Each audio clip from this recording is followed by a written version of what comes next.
खमंग असे उपवासाचे नगेट्स बनवण्यासाठी बघा इथे मी बटाटे बॉईल केलेले आहे व त्याच्यावरची सालं काढून मस्त आपल्याला किसणीने किसून घ्यायचे आहे।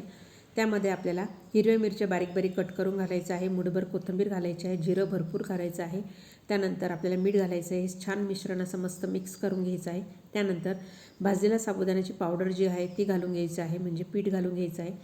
जेवढं जमेल तेवढं त्यामध्ये घालून मस्त असा गोळा तयार करून त्याला मस्त असं तेल लावून छान असा मस्त घट्ट गोळा तयार करायचा आहे आणि छोटे छोटे असे नगेट्स जे आहेत ते असे तयार करून घ्यायचे आहे। जेवढे पाहिजे तेवढे करून घ्यायचे, कारण हे गरम गरमच छान लागतात। आणि इथं मस्तपैकी कढईत तेल गरम करून आपल्याला हे छान अगदी बदामी कलरवर तळून घ्यायचे आहे। तर इथे आपले सुंदर असे नगेट्स तयार झालेले आहे पहा। आता हे नगेट्स खाण्यासाठी आपल्याला एक छान मस्तपैकी अशी चटणी करायची आहे, दुसरी पण मी बॅच तळून घेणार आहे। इथे 1 कप दही घेतलेला आहे मिक्सरमध्ये, त्याच्यानंतर जिरं घेतलेलं आहे, मिरची घातलेली आहे, कोथिंबीर घातलेली आहे आणि ग्राइंड करून घ्यायचं आहे। इथे उपवासाचा फराळ